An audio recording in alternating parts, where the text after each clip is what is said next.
আসসালামু আলাইকুম রহমতুল্লাহ। এটা হচ্ছে লোহাগাড়া উপজেলাধীন চুনতি ইউনিয়নের অন্তর্গত ৯ নং ওয়ার্ড পারাঙ্গা মন্দুলেশ্বর নামক এলাকায় ডলুবিট পরস্পরের অত্যাচারে গ্রামের সাধারণ মানুষ অধিষ্ঠ।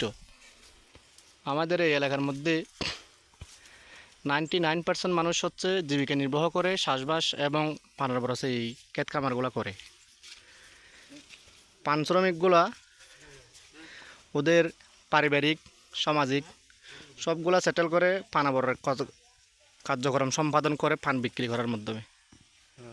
এখন আমাদের গ্রামবাসীর প্রশ্ন হলো, বন বিভাগের যে ডলুবিট ফরেস্ট অফিসের কর্মকর্তাগণ আজকে 28 তারিখ 5 মাস 2025 ইংরাজি রাত আনুমানিক 3টার দিকে দলবল বহর নিয়ে এসে মানুষ যখন গ্রামের এলাকাবাসী যখন গভীর ঘুম আচ্ছন্ন তখন এখানে ঢুকে এই পানাবরগুলা কেটে দেয়, অনেক ক্ষয়ক্ষতি সাধিত হয়।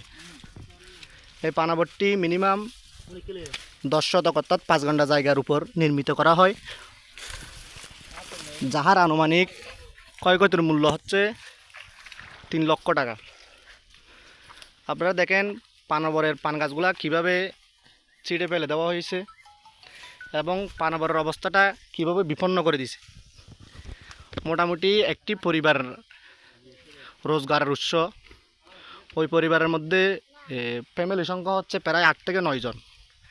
এই পানাবরের কর্মসাধন করে পান বিক্রি করে এরা এদের পরিবারটি ফ্যামিলিটি চালিকার প্রধান উৎস বলে মনে করি আমরা। এবং এখানে ভুক্তভোগী যার পানাবর নষ্ট করা হয়েছে ওর ফ্যামিলির সকল সদস্যবৃন্দ আছেন। এলাকাবাসী এটা নিয়ে বিরূপ মন্তব্য করতেছেন। এলাকার মানুষের মধ্যে ক্ষোভের সৃষ্টি হয়েছে, যেহেতু বন বিভাগের কর্মকর্তাগণ কোনো ধরনের নোটিশ দেয় নাই এবং কোনো ধরনের এলাকাবাসীর সাথে কথা না বলে রাত 3টার দিকে এখানে এসে এই যে পানাবরটা ধ্বংস করে দিয়েছেন, যার জন্য এলাকার মন্দুলেশ্বর এলাকার উৎসব জনতা খুবই ক্ষোভে পরিণত হয়েছে। আমি ইতিমধ্যে আপনাদেরকে ভিকটিম যিনি আছেন ওনার সাথে কথা বলতে চাচ্ছি। এই পানাবরের কয়বে হো আর ফেলে দিন লই কে যায়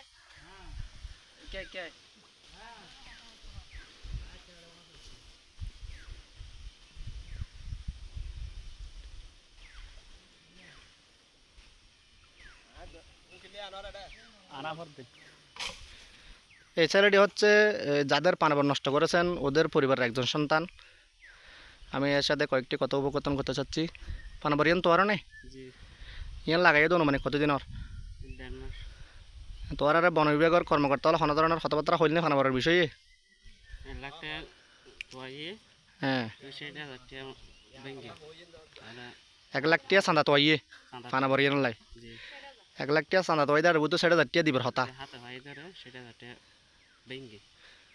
হাতত পথ ধরি 6,000 টিয়া ব্যাঙ্গে তোরা টিয়া পয়সা হদ্দুন দিও 6,000 টিয়া তোরা অলরেডি ইতার আর দি ফেলিও এবং এর ফরক কি গত হালিও তোর আর কি যোগাযোগ করিল নাকি টিয়ার লাই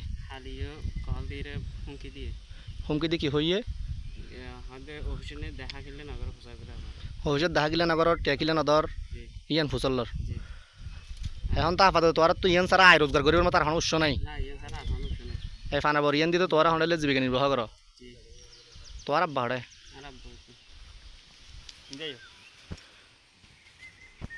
এখন যিবেলা হতা হইয়ে বলদি কি পানাবর যে ভিকটিমর যে মালিকর ওর ফোয়া ই বলদি কি মূল মালিক পানাবরর অনার পানাবর গান তো বাই ফেলে ইয়ে অনার তো আয় রোজগার করিবার মতো আর কিছু আছে কিনা কিছু নাই অনার পানাবর ইয়ান দিয়ন তুন সদুন টিয়া পর্যন্ত খরচ হইয়ে আতুন এদুর মধ্যে প্রায় 2 লাখ টাকা খরচ হয়ে অনার টিয়ন কিভাবে ইনকাম করিগন হতুন দিয়ে করিগন আয় ফোয়ার বউর সোনা বেশি লাগি দি ফোয়ার বউ শোনা পাইছি এরা পানাবর করিগন এমন দান নটিয়া এলাকার কান্নড়ি আগর গিয়ে হজড়ি আগর গিয়ে গিয়া সুতি দিয়া 1 লাখ টাকা শুধু টিয়া করি এরা পানাবর করিগন তখন ফার্মার গান তো বাই ফেলে ইয়ে তো কেলা আর এখন খেন মানে ইনতে আর আতুন আর হইবের মতো আর কিছু নাই দিয়ে দি অনতুন চলিবার মতো আর হনতন সম্বল নাই, কোনো কিছু সম্ভব নাই আর।